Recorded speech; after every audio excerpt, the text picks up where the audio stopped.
Продължаваме предаването "Пръв поглед", уважаеми зрители, с една колкото любопитна, толкова и тъжна информация.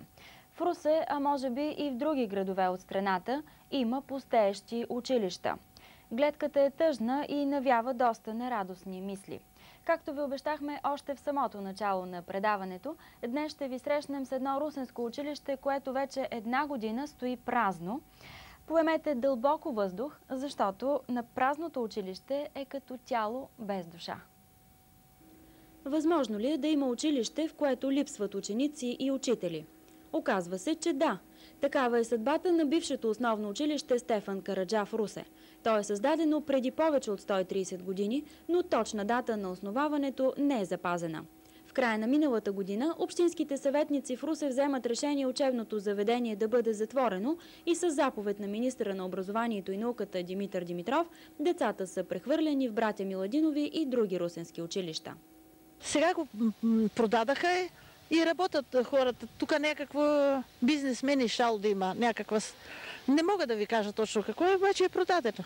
Знаете ли защо не функционира училището? Няма ли стоя на деца в квартала? И сега? Сега е затворено, но разбрахме, че ще бъде някаква фирма. Фирма за какво? Не можем да ви кажем и не. Охранява ли се нощно време? Денонощно се охранява. Не знам, някакъв търговски център ще да го правят. Предполагам, че за някой го е купил и ще направят бизнес център тук нещо. Пък от година, може би, от миналата година фактически ще не работи. А сега децата къде се учат? Сега в Братя Миладинови някои записани, от тук трудно става да ги носят. Вие знаете много добре, че то никой година не е било до сега така. Както родителите ги носят, там бодигарди ги пазят, те такова нещо не е ставало до сега. Доколкото знам, че мотивите са, че няма деца. Но за мен това не може да бъде, че няма деца, тъй като в квартала има доста. Деца от Захарната идват на училище тук, деца и от Телеогоителното идват на училище. Тъй, че причините, че няма деца, не мога да се съгласи и да бъда съгласен с това. В началото на тази година на сесия на Общинския съвет в Русе се решава школският имот да се предостави на бизнес центъра в града за безвъзмездно ползване за срок от 10 години. Теренът се оказва подходящ за създаване на бизнес инкубатор 3, който ще подпомага малкия и среден бизнес. Сега предстоят ремонтни работи на сградата и конкурс за кандидатстващите фирми за предоставяне на помещения. Много скоро бившето училище ще придобие съвсем нов вид и тук 20 фирми от града и региона ще могат да развиват своята дейност. А преди години в учебното заведение са се обучавали над 100 деца между 7 и 14 години. Картината днес е тъжна и ни кара да се замислим на къде сме тръгнали, след като се затварят детски градини, училища, заводи. Трябваше ли да затварят училището? Не, това трябваше да го затварят. Понеже децата равиша, от които те от това квартала, всичките деца равиша отиват на Братя от това Миладинови. Там учат. Движението е там голямо и бащите и майките отиват на това работа и те самички отиват. Какво мога да кажа друго? Те за колко закриват това училище, доколко са това разбрат, че ще да го правят нещо шивашка. Шивашка кооперация или какво ще го правят? В България той остава. Вече почнаха да продават училища, почнаха да продават детски градини, всичко почнаха да продават. От друга страна, родителите се притесняват, че сега децата им учат надалеч от дома. Според вас трябваше ли да закриват училището? Според мен не, защото аз имам три деца и двете ми деца ми даваха там безплатни карти, обаче на едното не му даваха. И тъй, че аз трябва да му дам учене връщане по там 30 стотинки за автобус. Второто, което те стават късно и свършат късно, аз трябва там да върна да ги посрещам и така нататък. Пък тук сега моите лапите, защото много учиха, имат шестици и петици. Там като тюха, почнаха тройки, двойки и така нататък. И много хора там не ги познават. И тук те при нас, сега тези бяха свикнали, тук те се познават всичките. И нямаше къвги, нямаше побоища, нямаше всяка, като отидат там и почнаха побоища и да ги бият и да се оплакват. Хората от квартала негодуват срещу решението училището да бъде затворено, не са съгласни децата в района да няма къде да учат. На какво мнение са обаче служителите от Инспектората по образование в Русе? Какви са причините то да бъде затворено? Причините са ниската посещаемост на учениците в това училище и малкият брой на ученици, които обслужват това училище от района. Вече почти една година училището не функционира, но сградата е общинска собственост и единствено община Русе или Общинския съвет или Общинската управа може да реши този проблем. Нашата институция няма отношение. Би имала отношение, ако ставаше дума за една функция на училището в сферата на образованието, но аз лично не зная да има някакви проекти, някакви идеи да се използва в това направление. Вероятно, в по-късен етап ще се използва за други цели, стопански или други различни. Едновременно с това решение на Общинския съвет миналата година беше решено и още едно училище, основно училище Христос Мирненски, което е в друг район, в района на завод Петър Краменчев, да бъде закрито по същите причини и освен това и в близост СОЛ Олимпи Панов, СОЛ Възраждане, училища, които биха приели учениците на основно училище Христос Мирненски, но там тръгна една процедура, оспорва се с това решение на Общинския съвет от страна на ръководството на училището. Този процес беше спрян за определено време и вече сме информирани, че всички институции отхвърлиха това искане и заповедта на министъра, която е факт, ще влезе в сила от 1 юли 2001 година, така че от началото учебната 2002 година и това училище ще престане да обучава ученици да функционира. За тази сграда нещо в аванс, което може и да не се реализира, но аз знам, че се говори в средите. Тази сграда на училище, основно училище Христос Мирненски, да бъде предоставена на друго учебно заведение, да го наречем. Това е ученическата спортна школа, но това са едни предварителни уговорки, проекти, планове. Не знам дали ще се реализират, но дай Боже това да се осъществи, защото ще остане за нуждите на децата, на учениците от Русе. Според едни се е стигнало до затварянето на учебното заведение поради липса на ученици. Според други, деца в квартала много. А има и такива, които пазят спомена от първия учебен ден, от първата научена дума и игрите с учениците. Тук ли сте учили? Да, от 1 до 8 клас. Много хубаво беше, просто весело. Като деца хубаво, учителите бяха много добри. А сега какво ще стане? Ами сега казаха, че бизнес център щяло да бъде. Но то е лошо, че го закриха. Според мен тук много деца учиха и нямаше да стане нищо. Просто трябваше да ни го затварят. В това училище ли си учила? Да. То се казваше Стефан Караджа. Кой клас учи тук? 1 и 2. А после какво стана? После те го закриха и аз учил в Братя Младенови. Знаеш ли защо е закрито? Не. А тук имаше ли много деца, които учиха? До кой клас учеха те?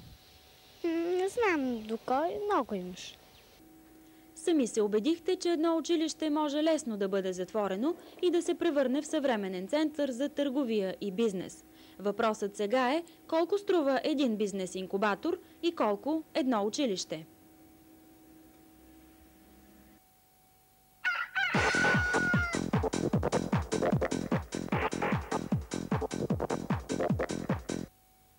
България е прекрасна страна, само дето хората ги няма.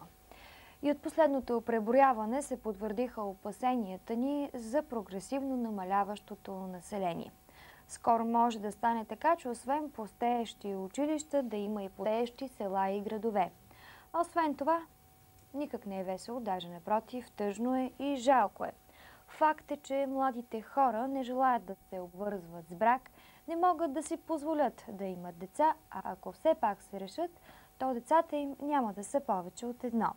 Герои пък са тези, които успяват въпреки всичко да отгледат повече наследници. Може би се питате кой е виновен, а ако започна да ги изброявам, със сигурност няма да ми стигне времето. Само ще кажа, че виновните са много. В случая обаче е по-важно как да превъзмогнем трудностите, как да се съхраним като нация и най-вече как да опазим себе си. Защото още Лакордер е казал, народът е общност с една душа и една история. Ако един от нас има проблеми, то всички ние сме длъжни да му помогнем. Решението е тук, в душите ни, в човечността, разбирателството, любовта един към друг. Ако се обичаме, ако бъдем единни в щастие и в нещастие, то със сигурност ще успеем. Затова нека си пожелаем да няма повече пустеещи училища, празни села, самотни градове. Дано се сбъднат тези пожелания. Понякога именно надеждата дава упование и смелост на нашето общество да върви по трудния път на житейската съдба. Но още Сенека е казал, че няма друго спасение за обществото, освен любов и взаимна подкрепа между членовете му. Въобще, човек, разлиствайки страниците на старите книги, може да научи нещо изключително ценно. А и от новите книги също има какво интересно да се намери. Например, ако сте философи с чувство за хумор, прочетете новата творба «Падащи баби». Ако сте прагматици, то в сферата на вашите интереси е книгата «Искай и ще ти се даде». Вълнува ли ви историята? В пленарна зала в Русе децата от училище Свети Кирил и Методий със събраните средства ще бъдат закупени материали за часовете по труд и творчество. За повече подробности днес сме поканили гост в студиото директорката на училището Свети Кирил и Методий, госпожа Гинка Иванова. Казвам добро утро, госпожа Иванова. Каква сума събрахте от благотворителната акция вчера и как точно ще бъде оползотворена тя? Ами по така груби изчисления, защото не може да видим какво има в кутията за дарение. Тя ще се отвори в петък, след като приключи изложбата. За сега имаме така 130 лева събрани. Какво ще има в кутията, ще видим в петъка. Парите сме предвидели да използваме за отпразнуване на патронния празник, да изведем децата на открито. Ако останат евентуално някакви средства, ще закупим материали, както ви казахте, за подпомагане на часовете по труд и техника, ръчен труд, занятията по занимания по интереси, които се провеждат с възпитателите и евентуално нещо мъничко за наградки на края на годината за отличниците. Има ли опасност от злоупотреби с събраните средства? Ами, според нас сме взимали всички мерки да няма злоупотреби.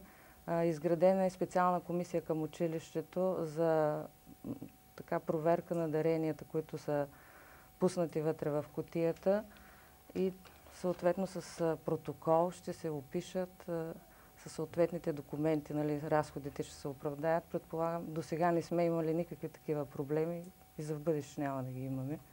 Тази благотворителна изложба ще се превърне ли в ежегодна инициатива?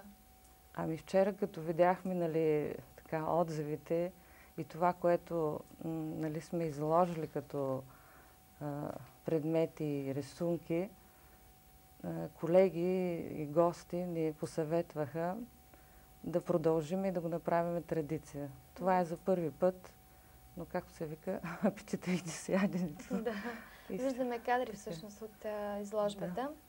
Предвиждат ли се подобни благотворителни акции за в бъдеще? За в бъдеще, да, предвиждаме да правиме, но какво ще стане, то ще се проличи, благотворителен концерт. Благотворителен концерт, да. Това ще, за сега това сме планирали. Но... Какви деца учат във вашето училище? Възпитаниците на училището са деца с умствени недостатъци, лека степен и 10 деца имаме с умерена степен. Това да бъдат в нашето училище го решава диагностична комисия, която според правилника за приложение на Закона за просветата се назначава от началник инспекторат и заседава сега в близко време, до края на месец май, може би след 24 май, комисията ще заседава и ще определи така от целия град кои деца ще бъдат контингент на нашето училище. Така, безспорно имате проблеми, предполагам. Какви са най-често срещаните затруднения по време на работа? Ами, проблемите наистина са много, защото училището се намира в такъв квартал. Това е бившото училище Славейков, горе в Доборовата горичка, в махалата. Много проблеми имаме с опазване на базата. И отделно, нали, децата са ни от изключително бедни семейства, социално слаби. Това, че са пък по цял ден на училище, е другото затруднение. На обяд част от тях се ходят в къщи да ядат, останалите са на сандвичи и безспорна помощ през годината, за което сме много благодарни, ни оказаха Червения кръст. Те изхранват 20 деца от училището и са много точно всеки ден си идват с колата, като апостоли раздават на децата и ги очакват просто, защото Иначе няма има ли откъде. опасност да гладуват децата? Да гладуват, има някои си гладуват, но не могат, нали, на всички да помогнат. Да. Изучават ли се по-специални предмети във вашето училище? Ами, учебната програма е олекотена по принцип. При нас не се изучават чужди езици, физика, химия. Се изучава химия само в 8 клас, много елементарно така, без формули. И това, математиката, нали, е в областта на да ги научиме да смятат така с числата до 1 милион. И по български език да имат една така, що годе, добра грамотност. Родителите помагат ли на учебния процес? Родителите ни по принцип са много трудни, като, нали, социална така прослойка, или как да го кажа. Да. Които искат да помогнат, но хората нямат с какво. Да, няма Общо средства. взето ни помагат с труд. Така, включиха се сега в това пролетно почистване.